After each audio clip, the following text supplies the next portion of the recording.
général bu syndicat autonome des travailleurs de Sen'Eau naka noonu Elimane Diouf moom mooy secrétaire général bu CSA monsieur Diouf man lay dalal jàmm ci plateau Kennu Askan Wi fii si ITV. El Hadj Malick maa ngi lay nuyu di rafetlu invitation bi nuyu auditeurs yi di nuyu waa ITV. di la gërëm baax sa disponibilité ndax tey daf mel ne sa programme chargé na trop de. waaw programme yi moom dafa naa ne chargé ci lañ dëkk. oui comme oui.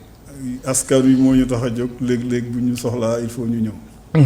alors dañuy dem régie ñu seetaan élément wu Aïssatou Diack. ndax bër ci dem gis nañ ñi dëkk Yoof jàmmalaay ñu doon manifester di naqar lu baax a baax ñàkk ndox bi nga xamante ni am na si quartier yu bëre si Dakar Sen'Eau ñoom xayma nañ ko si juróom-ñett fukk loolu yëpp dañ ko yaatal léegi dañuy dem régie seetaan reportage bi dellu si plateau bu Kennu Askan Wi. collectif bi ëmb jigéen ñi dëkk cité jàmmalaay ak poste daanaka dañu mer ba futtu ñoom nag ay weer a ngi nii mënuñoo fexe ba am ndox na mu waree jafe-jafe bii nag tax na mu andi sax ay toxiduuna yoo xamante ne xamuñu fu ñu koy waxee. suñu taxawaay fii nag du lenn lu dul ñëw ñaxtu ci Sen'Eau mi nga xam ne moo ñuy war a jox ndox ñu signé ak moom contrat bu leer naññ te depuis 6 mois amuñu ndox. am na koo xam ne da doon root di yéegal ndox mi au 2e xam nga 3e étage dafa daanu looloo indi DM ñun mënatuñu supporter loolu à 2 heures du matin muy yéegal ndox bi jusqu'au 3e daanu def chute une chute mortelle et j'insiste ci chute mortelle boobu boo fekkente ne yow da ngay ut ndox pour dund pour sang say doom pour naan pour togg ba dee fekk la ca donc c'est dramatique war nañ cee jóg nag ni mu gën a gaawe. ñàkkum ndox boobu terewul nag seen facture yi daanaka dafa kawe lool ba tax na ñoom ñi nga xamante ne ñoo dëkk cité jàmmalaay ak poste ñu ngi xaar rek ñu wax leen loo xamante ne yanu na maanaa. Sen'Eau mi nga xam ne dañoo signé ak moom contrat te contrat bi kat moo ko rompre parce que ki nga xam ne da nga ko ne bu ma jógee dinaa la jox ndox bu ma ko quantifier jox la facture nga fay joxoo ko ndox waroo ko jox facture dëgg la wala déet. donc dañuy jox facture et ce qui est encore plus grave facture yi dañoo salé très élevé boo budul 20 ci kër yoo xam ne ñaari nit wala ñetti nit a fa ne di ay 40 jëm kaw mais c'est inhumain. L'eau c'est la vie. ñoom nag nar nañoo amal ñaareeli plan d'action bu fekkente ne jafe-jafe bi soppeekuwul. bu ñu yëgloo ñun nag dama bëgg ngeen xam ne benn structure bu jóg la rek. regroupant nag toutes les femmes on a décidé nous femmes dañoo décidé ñun femmes yi de nous battre jigéenu jàmmalaay yeeg cité poste yëpp a takku lii ce n'est qu'une partie bi ngeen gis daal ñoom ñëpp on est derrière ñu ci des yëpp dañoo liggéey dañoo bëgg jël en main suñu cité dañuy interpeller autorités yi yor Sen'Eau dañuy interpeller ministre bi nga xam ne mooy yor ndox mi dañuy interpeller sax Macky Sall mi nga xam ne moom moo yor réew mi jigéen ñi sonn nañu. bu ñu deful dara on passe à la vitesse supérieure mooy xëy na dem palais xam nga ñun jigéen ñi xam naa du ñu sànni lacrymogène dañuy dem palais rek ak suñuy pancarte ñaxtu daal. ay quartiers yu bëri ci Dakar daanaka ñu ngi xaar am ndox waaye mënuñu fexe ba gis lenn ñi nga xamante ne nag ñoo dëkk cité jàmmalaay ak poste ñoom taxaw neen temm te di wax nguur gi bu ñu utal leen pexe ci les jafe-jafe ñu ngi xamal ni buñ ko deful daanaka mbir mi mën naa demee neneen. di jaajëfal bu baax a baax Aïssatou Diack ak Seydina Mbaye alors Elimane Diouf nga nekk secrétaire général bu syndicat autonome des travailleurs de Sen'Eau alors mbir mi daw na yaram de quartier yu bëri amuñu ndox am na ay quartiers yi nga xamante ni 24 heures sur 24 toq ndox sax du fa wadd mu nekk lu doy waar. merci El Hadj Malick daw na yaram. xanaa di masawu coono population yooyu ci turu liggéeykatu Sen'Eau. di préciser rek Sen'Eau am na porte-parole. oui direction générale bi mu ngi communiquer ci. wàllu manque d'eau yi. mais yow syndicaliste mais ñun liggéeykat lañ. oui di bokk ak population yi lii nga xam ne moo ñu dal à Dakar mais bu ñu remonté tuuti nag El Hadj Malick dañuy jàpp ne même ci ay weer ci gannaaw ñëwoon naa fi ci beneen fànn bi ñuy def réforme oui. bi ñu jàppoon ne moment bi SDE di génn di waaj a génn Sen'Eau di ñëw population yi dañu amoon yaakaar ne Sen'Eau bu ñëwee affaire bi day gaaw réglé loolu nag liñ ci jàngat rek ñun liggéeykat yi xam ne yàgg nañ ci secteur bi mooy déficitu ndox surtout à Dakar. dafa nekk loo xam ne lu yàgg la. lu yàgg la. secteur bi contrat d'affermage bi ñaari pàcc ñoo ko seq. Sen'Eau ak SONES. bu njëkk seen SONES la woon ak SDE léegi Sen'Eau la ak SONES. SONES moo war a tabax structure yi nga xam ne mooy permettre ndox mi ñëw ba am quantité bu doy. nga xam ne fépp foo xam ne ndox amu fa ñu mun ko yóbbu. SDE Sen'Eau rôle am mooy yóbbu ndox mi ba mu yegg fu mu war a yegg. dafa nekk nag ne déficit boobu dafa prononcé wu parce que ay at a ngi nii. travaux yi nga xam ne waroon nañ ko def yu am doole. dégg ngeen temps yi ñuy wax KMS 3. oui même sax suba incha allah SONES waa SONES direction générale bi ak équipe am fas yéene nañ dem visiter KMS 3. waaw mais loolu mooy jafe-jafe bi yaakaar naa ne. état bi à travers le ministre de l'eau et de l'assainissement. bu ñu planifier ne dañuy defar benn usine parce que usines yooyu ñoo mën a permettre ñu satisfaire demande yi. parce que bañ ko planifier ak léegi ëpp na 5 ans. oui yàgg na bañ ko waree réaliser ak léegi dafa. te yéen xam ngeen yéen journaliste xam ngeen ne Dakar ni muy yokkoo aujourd'hui boo demee Diamniadio dem Tëngéej ni population bi di yokkoo boo nee tey déficitu 100 mètres cubes la am année bi boo toogaatee 2 ans 3 loolu day multiplier wu par 3 mbaa 4 par 4. oui. donc bu ñu nee dañuy def ay structure ay réalisation ay usine Kër Momar Sarr ay usine de dessalement loolu bu ñu ko xaymaa ne telle période lañ ko war a livrer dañu war a def tout pour que gouvernement bi jàpp ci ba ñu livrer ko.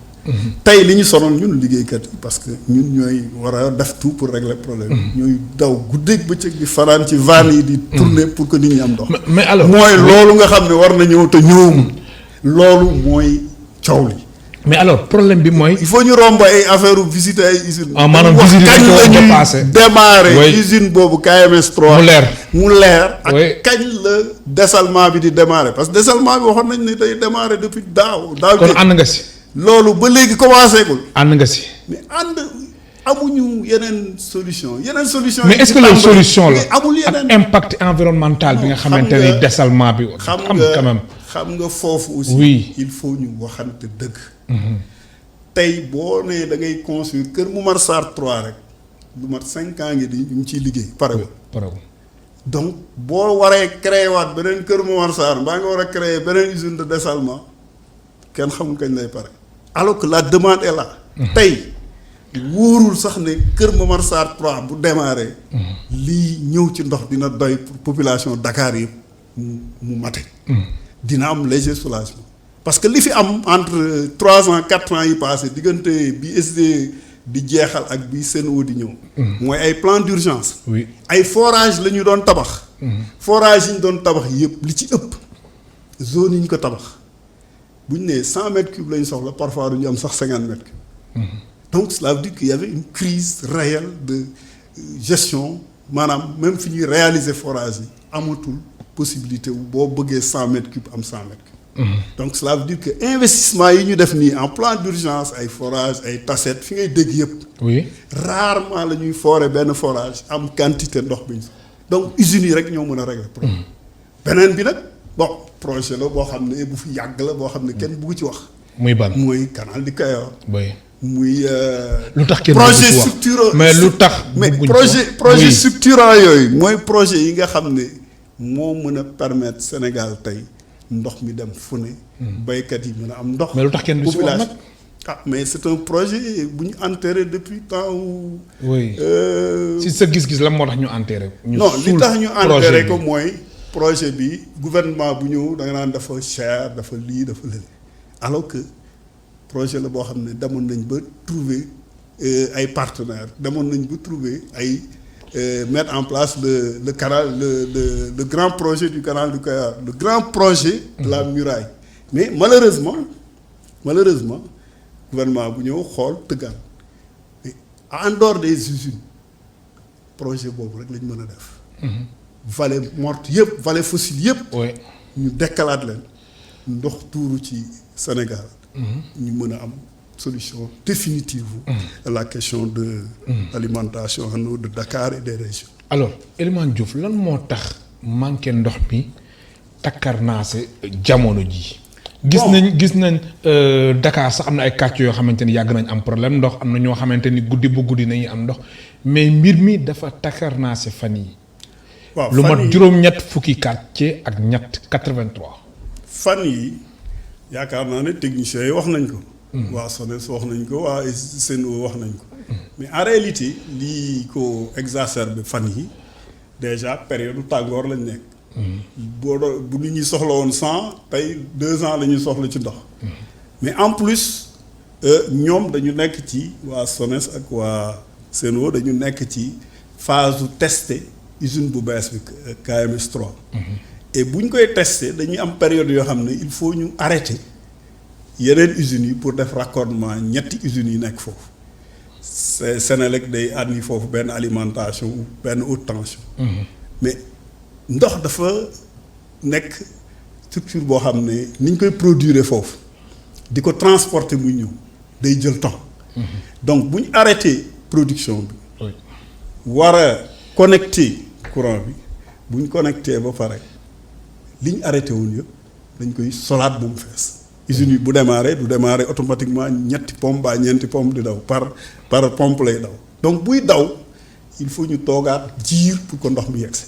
bu demee ba ñu nekk à fond aussi distribution bi à Dakar xam nga ne y a des zones yu élevées am zone yu basse yoo xam ne ñoom ñooy mujj am donc loolu ak circonstance wu manque d'eau ak chaleur bi.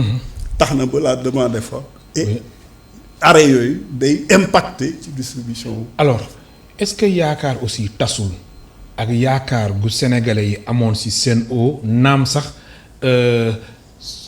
SDE def na fi 23 ans SEN'EAU janvier bi lay mat at alors est-ce que yaakaar tasul vraiment lu ñu doon xaar yëpp ci SEN'EAU mu defagum 10 mois mais vraiment mbir mi takkarnaase na.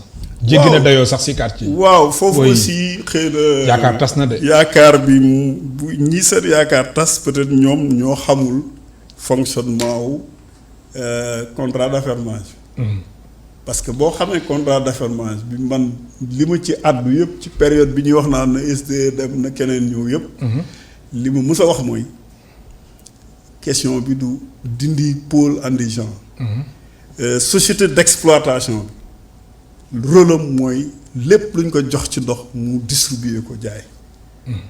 par contre société de patrimoine bi nga xam ne moo war a produire ndox mi créer ay usines pour que ndox mi doy bu leen joxul lu doy quel que soit ku ñu mënoon di andi tey du ko def.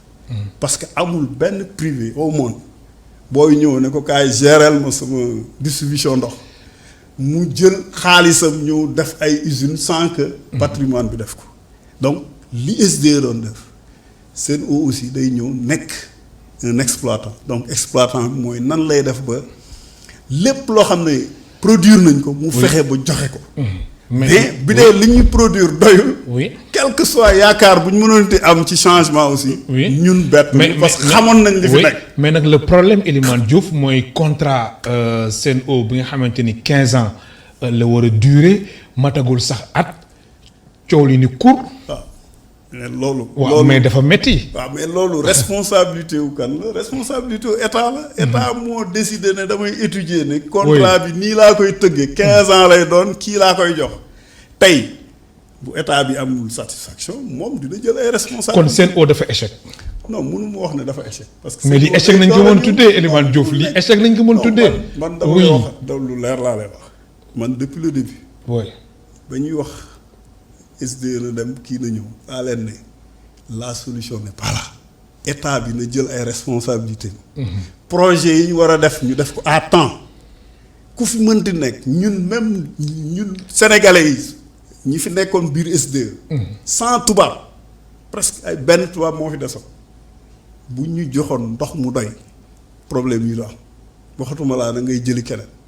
donc tey du question ma sàmba mu ma dem.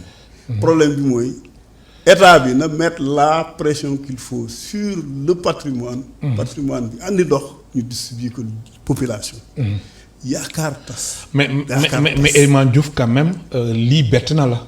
non man bettuma. Ah bon yaa ngi ko doon xaar jafe-jafe yi askan bi di dund nii bettuma parce que wax naa la dara bettu la si. non man bettuma parce que wax naa la ne. oui. ba ñuy wax réforme bi booba ñu ngi fekk na ay at. si gannaaw ñu ngi wax. yeneen doon kaas ay plan d'urgence. di dem am ay grève lépp def ngeen ko dañuy def ay forage ci biir Dakar dañu décidé woon ne kenn dootu fi def forage. ñu fi def ay forage pour jàppale population yi ñu am ndox. loolu lan moo ko waroon régler usines yi. mais defuñu ko à temps donc solution yi ñu doon def yëpp ay intermédiaires mooy defar ay forage pour renforcer. kon nekkuñu woon ci ay réalisation yoo xam ne dinañ régler loolu. kon responsabilité bi yëpp état bi nga koy xam. mais état bi mooy ndeyu SONES. état bi moo jox contrat SONES ne ko refal ma lii ci ay usines wax exploitant bi ne ko luñ la jox moom fexeel nga distribuer ko ni nga ko war a distribuer ba mu jaar yoon. mais tey état bi boo woon tey ministre bi fii li ma la wax lu wax lu ko. SEN'EAU ou SDE lépp lu ñu doon def mooy def le maximum pour que li ñuy produire yëpp ñu fexe distribuer ko nii. bu boobaa bu deful loolu nag bu boobaa SONES day dal ci kawam. parce que SONES dafa am ak ñoom un contrat. de suivi de la distribution de l'eau. bu manqué benn mètre cube am na pénalité yi ñuy dóor SEN'EAU. c'était la même chose avec SDE. donc tey encore une fois. oui c'est le déficit de production lié à nos infrastructures yu doyul. ak population bi demander plus d'eau. alors retardu travaux yi bu si mel ni KMS 3 kon su gënee yéex mbir mi day gën takkarnaase su ma la déggee bu baax Elimane Diouf. non mais yaakaar naa ne comme yéen journalistes yi ngeen topp waa SONES suba mbaa gannaaw suba bu ngeen demee yéen di ngeen poser question. yooyu waa SONES mais xam nga sànq da nga ni. non man mais xam nga sànq da nga ni visite yi ñuy def amul njëriñ yooyu. visite yi ñuy def te ñoom visite yi ñuy def dafa bari. non visite yi di yóbbu journalistes yi. oui di gën a soxal nit ñi fi mu nekk nii mooy ñu ne KMS 3 démarré na yokk nañ tant de mètres cubes ci li fi amoon. mais ñoom aussi seen visite yi dañuy def constat xool état d'avancement des travaux. waaw mais population bi du loolu la ñuy xaar fi mu nekk nii. xam nga résultat biir bu amul dara lu ñu lekk rek la ñuy xalaat. manque d'eau bi moom production comme supplémentaire bu am doole moo ko mën rek. donc lu ñuy def yëpp nañ mettre la pression démarrer. ak effort yi état bi def yëpp. non état bi dina def ay effort mais effort u état il faut ñu relativiser ko. ah bon par investissement supplémentaire yu état bi def yëpp dañ ko war a relativiser. investissement supplémentaire yi mooy li ma la doon wax léegi rek quel que soit lu ñu mënti def ci ay plan d'urgence lu ñu mënti def ci ay investissement yow population ba ka nekk Yoff mbaa ka nekk Jàmmalaay li muy gis rek mooy andi luñ ko ndox mu doy. waaw mu jël amul ndox. donc fexe ba ñëpp am ndox loolu mooy le résultat qu'on attend. ñun liggéeykat yi loolu mooy suñu ndam am ndox mu doy distribuer ko population bu boobaa dañ xam ne ñu ngi liggéey. mu nekk lu am solo ma fàttali suñu mbokk téléspectateurs yi ñu ngi dalal tey Elimane Diouf nekk secrétaire général bu syndicat autonome des travailleurs de SEN'EAU naka noonu nekk secrétaire général bu CSA mu ngeen participer ci émission bi soo leen wootee ci 88 628 74 74 88 628 74 74 ngir mën a woote participer ci émission kennu askan wi alors. xam naa ni moom mbirum ndox mi daañ si ñëwaat tamit ci kanam alors liggéeykatu SEN'EAU yi ak coow li fi amoon yëpp bañ fi indi SEN'EAU coow li bëri woon na trop seen situation lan la léegi. bon situation comme yow syndicaliste nga te xam naa ni loolu soxal na la. soxal nañu parce que liggéeykat yi aussi. oui yaakaar naa ne peut-être li nga doon posé wu question ci wàllu ndax yaakaar tasul ci wàllu. liñ yaakaaroon ci SEN'EAU. oui yaakaar naa ne foofu laa ko maa ngi koy gën a mën a contextualiser. ci liggéeykat yi liggéeykat yi. si naka parce que liggéeykat yi aussi am na lu bëri lu ñu doon xaar. oui bu SEN'EAU ñëwee. ba léegi dara sotti et lu ci bëree bëri am na loo xam ne sax daf ñu yomboon lool temps SDE. muy lan. muy ay acquis yoo xam ne amoon nañ ko. comme lan. bon liggéeykat yi par exemple xeex nañ par exemple ba ne dañu amoon benn fonds commun de placement. maanaam fonds boo xam ne dañ ci daan cotiser muy rentabiliser wu. fonds boobu ba seen oo ñëwee ba tey. amatul. am na mais tey même li ñu doon cotiser daf ko bloqué versé wu ko. tey liggéeykat bu gën a ndaw ouvrier bi gën a ndaw tey boo ko laajoon SDE. SNO diggante SDE ak SNO danaa la moo yëgoon toog SDE parce que. ah bon avantage yu sewaan yooyu ñu amoon par exemple ñu war la jox saabu. chaque mois dañ la war a jox 2 barres de savon en tant bu nekkee ouvrier. oui. loolu 10 mois ngi nii liggéeykat yaa ngi xaar jotuñu. lu tax. politique xëy na dañoo lajj ci seen politique sociale parce que ñun liggéeykat li mu xalaat mooy bu bëggee bu aree am avantage nga andil ko. tey ci biir gestion liggéeykat yi gestion ressources humaines. ouais constaté nañ ci ay dérapage ay erreurs yu bëri. yoo xam ne peut-être c'est lié à l'amateurisme ou bien ak seen. manque d'expérience pour mu gën a leer. dérapage yi mooy. oui léeg-léeg ñu nommé kenn suba ñu ne kii ñu nommé waruñ ko woon nommé fii fële lañ ko foofu du place am nangam genre yooyu donc ou bien ñu sentir ne kii ñuy nommé nii règlement de compte la mbaa keneen. c'est-à-dire que daaw foon am wala.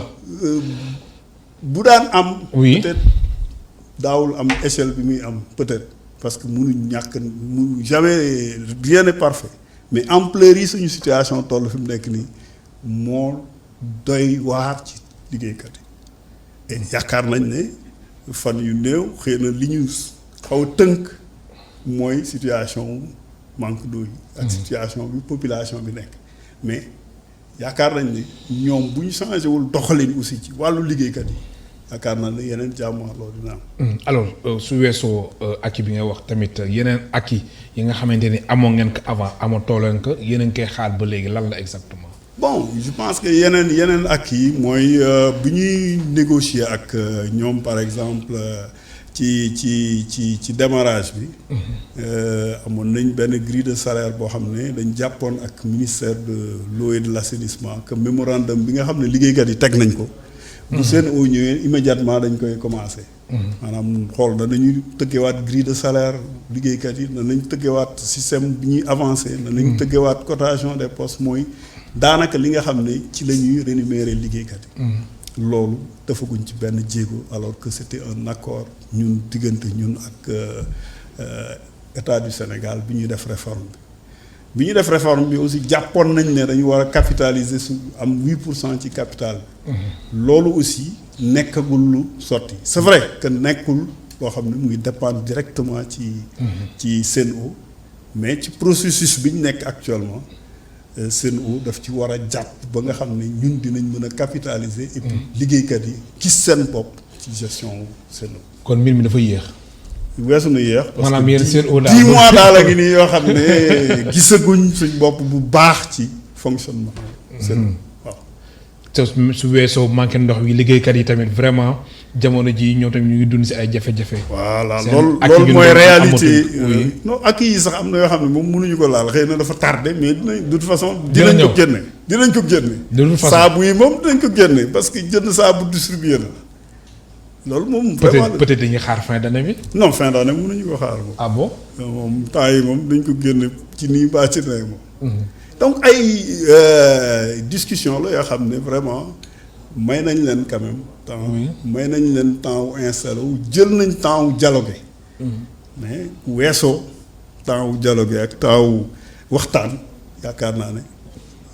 yeneen jéego la ñuy seq.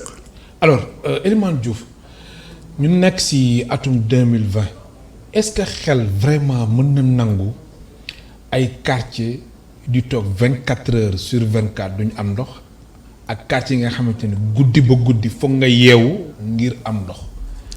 waaw est-ce que vraiment jotul ñu dépasser stade boobu. waaw loolu laa lay wax ma ne la. oui jaaduwul. nekkul vraiment li nekk ci contrat wu SDE ak Sen'Eau ak population yi. mais situation de fait déficit de production bi ñun ñëpp ko constaté loo. fermier bi maanaam Sen'Eau li muy jot loolu lay jéem a séddale. am na moment sax ñuy wax ne dañuy démocratiser manque d'eau yi. mais xam nga Dakar ni mu tëddoo. ni mu tëggoo am na système de sectorisation bu ñu daan def.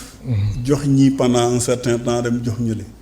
mais Dakar dafa configuration wu yenn zones yi comme ay Wakaam yi ngay wax ay. Mamel ak yooyu xam nga ñoom dañu nekk ci kaw. oui boo jëlee nag ñooñu nga coupé fenn yóbbul leen léegi-léegi loolu du yegg sax ñee aussi manqué na.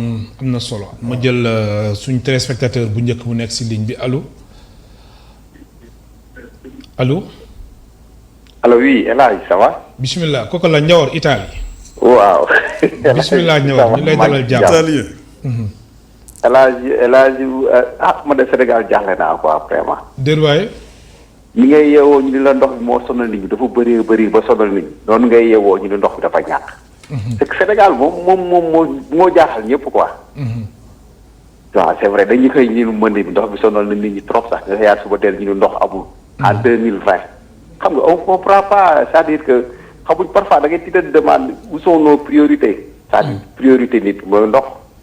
nga am ndox nga lekk après nga am santé peut-être yooyu ñooy priorité yi mais parfois doo comprendre comment man daal doo comprendre daal parfois doo comprendre quoi parce que dëkk dañuy xool quoi amuñu dara luñ fi inventé da ngay xool yeneen dëkk yi nu muy doxee ni seen organisation yëpp yow nga copier ko nga collé ko. di nga adapté ko ak société bi nga nekk jeex na.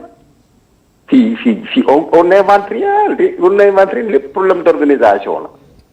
lépp problème d'organisation loolu ngay gis ni yëpp manque d'organisation rek la quoi. même étant pauvre avec une bonne organisation war nañu si mën a génn parce que suivant tes priorités ngay njëkk rek ne après nga dem étape par étape jël escalier bi quoi. mais en tout cas bon c'est regrettable quoi lii neexul quoi c'est regrettable ci capitale bi Dakar ñu ne ça manque de l'eau si ay quartiers loolu vraiment c'est regrettable. c'est vraiment regret suñu xëy suñu maire yi suba ba ngoon di root. bon et puis perte de temps la sax loolu mënul c'est que déjà mën dafa même pas travailler ndax manque ndox dañuy xëy suba ba ngoon di root xam nga te heure ba waroon na fekk ñu dem liggéey si nekk si leneen dem liggéey loo xam mën na leen tul ay koom. oui ah sérieux yàlla moom dañ ñaan yàlla rek yàlla doolu sutura rek mais vraiment nu ngi doxee gi doy na waar de parfois doo sax bëgg a wax doy na waar trop El Hadj jërëjëf Ndiawar. ok merci beaucoup nga nuyu waa Italie. Elimane. waaw Ndiawar. Italie yaakaar naa ne waa Italie ñu ngi ñuy suivre. merci beaucoup ñu ngi leen di masawu yéen it ci coono yi ngeen nekk foofu. di wax rek ne effectivement am na fu ma ànd ak moom fi muy wax naan dañu war a planifier priorité jiital priorité. oui mooy li ma doon wax léegi. par exemple bu ñu nee SONES na planifier que tey besoin en eau 5 ans yi di ñëw.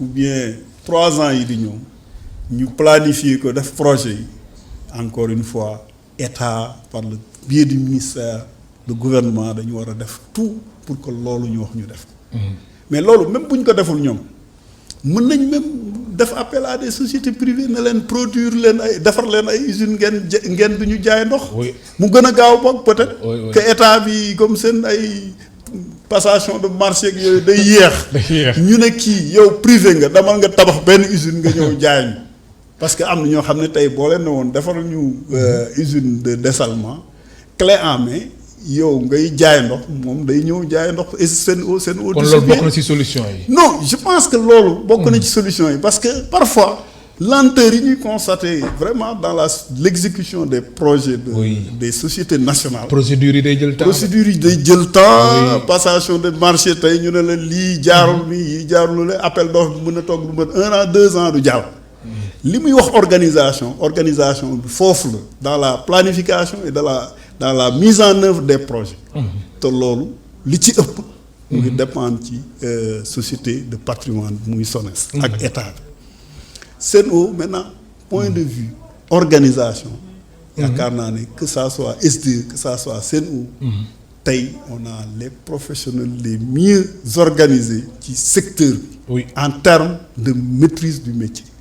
li ñu dese rek comme j'ai dit avoir suffisamment de production pour mën a faire am na face solo. à la demande. alors sànq juste avant Njawar di woote ñu ngi toll woon ci quartier nga xamante ni dañuy toog 24 heures sur 24 duñu am ndox nga joxe exemple Wakaam Mamel ma bàyyi la nga àggali sa waaw explication. li ma doon wax foofu rek mooy Oui. système de démocratisation wu manque d'eau yi mais dañuy dem ba période de pointe yi nii loolu mën nga ko def en période bu seddee parce que moment boobu la demande n'est pas forte mais période de tàngoor bi nii par exemple boo demee ci secteur yi boo jéemee def démocratisation bi ñu daan am sax da nga leen di mujj ñàkk loo ndox parce que am na zone yoo xam ne comme j'ai dit ay zone u Mamel suñ utiliser wul réservoir rek cela veut dire que ndox mi même boo koy boo fermé fenn di yóbbu balaa muy yegg foofu presque du ñu am donc yaakaar naa ne en tout cas la solution la plus urgente bi ñuy xaar nekk ni mooy waa SONES nee nañ d'ici fin d'année dinañ démarrer KMS 3 bu ñu démarrer KMS 3 ñu jéem a dal tuuti mais pour combien de temps il faut que état bi wax ñu dans combien de temps beneen bi di war a ñëw di ñëw. oui su ko defee situation bi mën a stabiliser wu. zone Petite Côte Mbour Thiès amoon na beneen usine bu ñu fa doon programmer annulé nañ ko kenn xamul kañ lay ñëw te zone boobu aussi xam nga ni muy développé. ak Diamniadio ak aéroport bu bees bi. donc voilà li ñuy wax planification voilà li ñuy wax nan la ñuy def ba résorber déficit. parce que mu ngi wax capital mais capital bi lan la. population yëpp ñu ngi ci biir capital nekkuñu ci yeneen dëkk yi. ñëpp fi lañ daje. la demande est très très très forte donc yaakaar naa planification ak organisation loolu moom la ñuy war a def ci wàllu gestion urbanisation Dakar. urbanisation yenn villes yu mag yi. ba nga xam ne dinañ au moins maîtriser flux wu nit ñi mais en même temps ñu maîtriser demande bi ñu ne. année yii di ñëw lii la ñuy soxla ñu réellement ñu xam démographie bi nan lay yokko ñu mën a quantifier li ñu soxla mën a def ay structures yoo xam ne dina répondre. alors gëm nga ni KMS 3 promesse bi autorités yu joxe dinañ ko respecter. gëm moom c'est relatif pour man parce que man en tant que acteur ay ñaata en tant que acteur oui. non fi mu nekk nii moom ñu ngi def ay essais techniques donc ñu ngi war a démarrer essais techniques yi bu ñu démarrer essais techniques yi xëy na bu yàlla defee vraiment amul benn gàllankoor ci installation yi xëy na ñu respecter délai yi bu ñu dàmbaliwul fin d'année bii peut-être début 2021 ñu yegg novembre de. mais loolu moo tax nag ma ne la yéen ñi ngeen di yónni ci visite yooyu vraiment nañ xarañ ba ñu waxaat ñu date bu leer parce que ñoom non loolu yàgg nañ ko def moom koy visite yooyu moom su fa taskatu xibaar bi demee waaw mais léegi nag day gën a dafa gën a jàmp parce que comme nee na dañuy def visite pour démarrer essai technique yi installé nañ courant bi connecté nañ ko espérons que kon yow da ngay xaar ci visite bi vraiment ñu wax exactement date bi. waaw yaakaar naa war nañ ko mën a wax. même bu ñu waxul date ñu ne à peu près fin décembre ou début janvier. je sais pas. mu leer ci bopp mu leer ci peut-être bopp nit ñi. et que ça nous permettra de respirer un peu. mais comme ni may waxee xaar nañ lu yàgg KMS 3 ñaata la demande bi yokku. KMS 3 est-ce que dina résorber lépp. loolu yëpp ci demande bi ñu ko yaakaar. loolu question la bu may posé waat. au niveau de. mais espérons que autorités yi aussi jël nañ en compte loolu quand même. mais jël nañ ko en compte mais dessalement bi dañuy waxoon ne 2022 mu pare. fi mu nekk nii ay 2024 la ñuy wax. su fekkee ne 2010 diggante 2020 21 22. ba 24 aussi 2021 sax. oui. pour dessalement bi oui. oui waxoon nañ ko. mais léegi ñu ngi waxaat ay 2024. donc cela veut dire que pareegul. et yow fii ak 2024. KMS 3. KMS 3 ni muy bu ñëwee. mënul tenir di ak 2024. la population de Dakar xaajagul jeex. non mais bon xëy na ñu booster xëy na li ñuy wax nii. autorité yaa ngi koy dégg ministre baa ngi koy dégg gouvernement baa ngi koy dégg xëy na ñu booster peut-être de KMS 3 kii nu mu tudd usine de dessalement bi mu gaaw. est-ce que dessalement bi ñu enterré woon yow da nga ci ànd. mais c'est-à-dire que projet la yoo xam ne. moo gën a yomb tey pour gouvernement bi réaliser ko parce que am na bailleur yu taxaw yore xaalis pour financer ko. mais ak impact environnemental mais impact environnemental bi. vraiment man li ma ciy wax. en tant que technicien mooy structures yi koy réaliser yëpp war nañ def toute l'étude d'impact environnemental comme études yooyu en tout cas man ministère de l'environnement direction des établissements classés yaakaar nañ ne bokk na ci ministère d'environnement yi gën a xarañ ci àdduna bi ci Afrique et que buñ demee ba certifier que étude environnementale bi ñu war a def yëpp pour tout ce qui est déchet ak lépp loo xam ne day gàllankoor géej gi ak population yi dëkk ci wet gi yaakaar naa ne projet bi mënuñ ko ñàkk def Dakar pour au moins contrebalancer la production des usines maintenant bu ñu demee nag ba dëkk bi xaw a gën a naat ba ñu am ay moyens xëy na dinañ mën a xalaataat suñu vallée fossile yi xalaataat suñu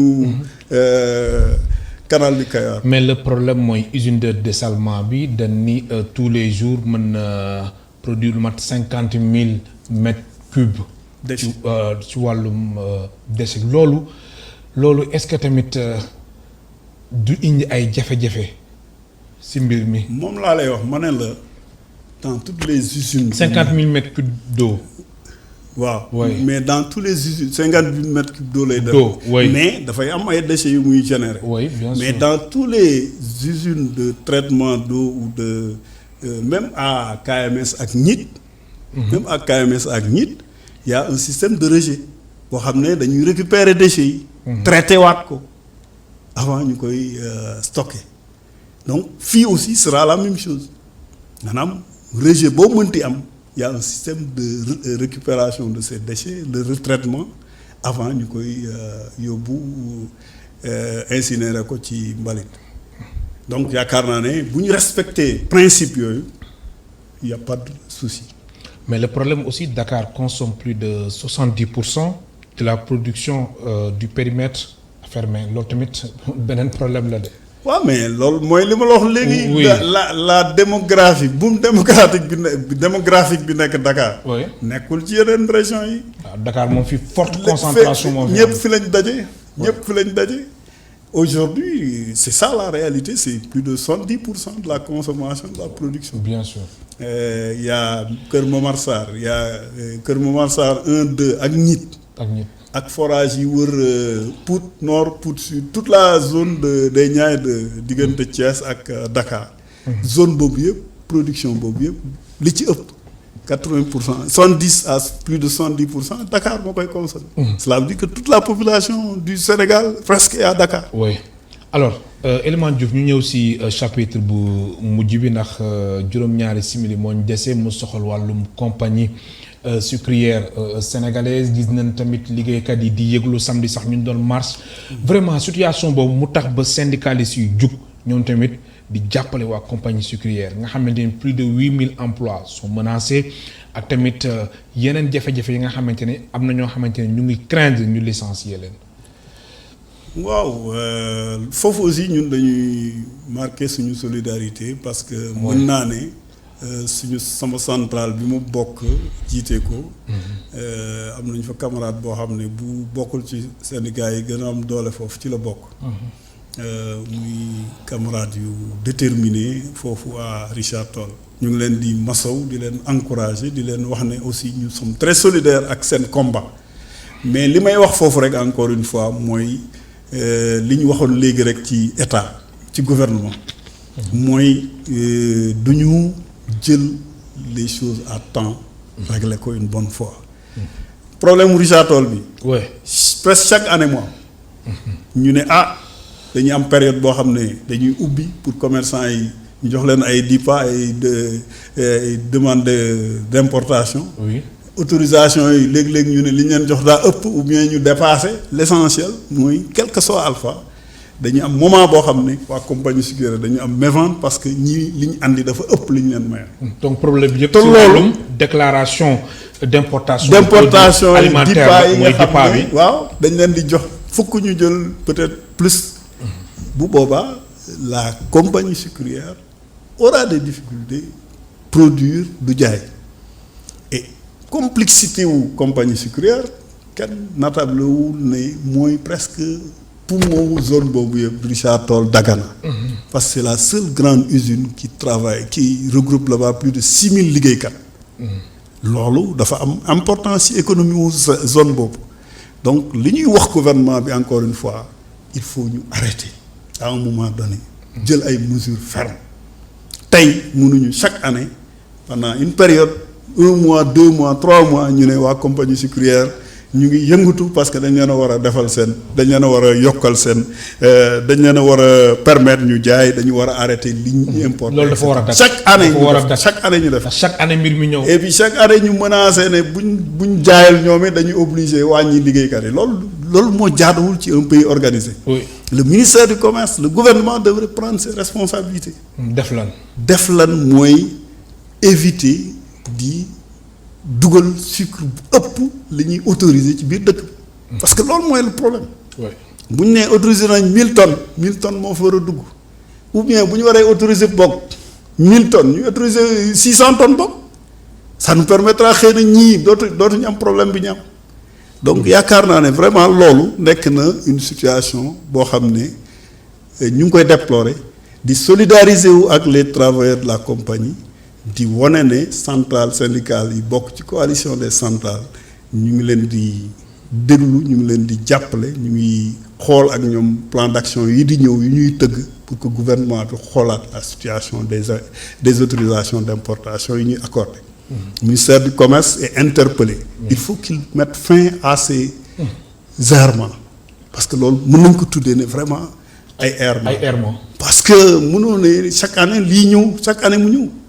C'est inadmissible. Pourtant même suñu xoolee bu baax Aminata Assome Diatta génne na communiqué di wane ni gouvernement bi aussi ngeen taxaw nañ temm ngir indi saafara si mbir mi wala loolu tamit. mais ban saafara ça fait des années. chaque année lii am dafa war a jeex. man ça fait plus de 5 ans chaque année. même chose ñu recevoir camarades yi ñu ñëw fii ñu dem di rencontrer ay autorités di rencontrer ay premiers ministres et cetera pour régler le problème. donc loolu dafa war a jeex. on est dans un pays organisé. bu ñu nee lii la ñu war a importer nit ñi jël les mesures qu'il faut pour ñu yem foofu pourquoi il y a des complicités à quel niveau c'est à quel niveau c'est la douane c'est le port c'est où c'est le ministère fan la l'État doit prendre ses responsabilités. ñu xam oui donc loolu vraiment moom la ñuy demander au gouvernement et au président. il faut que bu ñuy jël ay mesures mu am ñoo xam ne ñooy veiller à ce que ces mesures là soient régler une bonne fois pour toutes. te vraiment nag waruñu seetaan aussi CSS di suux. non mais loolu kay ce serait une catastrophe dans ce pays parce que bu ñuy xool la situation aujourd'hui du monde du travail déjà il y a beaucoup de secteurs qui sont menacés avec la Covid. yaa ngi dégg malheureusement ñu ngi solidariser aussi avec certains travailleurs du secteur de l'hôtellerie. oui tourisme hôtellerie transport aérien ils sont affectés. buñ ci naree dolli compagnie sucrière ça va être très catastrophique pour le gouvernement et pour le président. donc yaakaar naa ne war nañ vraiment saytu ak luñ mën situation bi pour ñu vider ko. parce que loolu mooy permettre à la compagnie de continuer à fonctionner normalement et vraiment c'est déplorable que mu nekk chaque année muy ñëw. maanaam loolu moo la gën a déranger si mbir. non c'est vraiment inadmissible. bu doon benn yoon lañ ko def ñu régler ko mu jeex. y a pas de problème. mais chaque année mu am dans un pays organisé c'est pas normal. warul demee noonu. et un ministre du commerce ne devrait même pas am fitu ñëw di wax daf ko war a trouver une solution immédiatement. mu jeex waaw. man lay gërëm baax di la sant Elimane Diouf waxtu bi jeex na. merci beaucoup. maa ngi gërëm auditeurs yi di jéglu xëy na bu ñu waxee loo xam ne téléspectateurs yi bu fekkee ne wax nañ loo xam ne jaaduwul ñu ngi jéglu di wane rek ne xëy na bëggoon waxtaan ak population bëggoon waxtaan ak auditeurs yi ak téléspectateurs yi. won leen ne ñun liggéeykat lañ dañu solidariser wu ak képp koo xam ne yaa ngi am lu la naqari muy ci liggéey bi muy ci population yi nga xam ne par exemple ñu leen war a jox ndox te jox ñu leen ndox bu doy. jërëjëf di la gërëm baax di la sant mu nekkoon Elimane Diouf nekk secrétaire général du syndicat autonome des travailleurs de Sen'Eau naka noonu Elimane Diouf moom mooy secrétaire général bu CSA mbokk téléspectateurs yéen tamit amul seen fay di leen gërëm baax di leen sant ba suba incha allah ñeenti waxtu.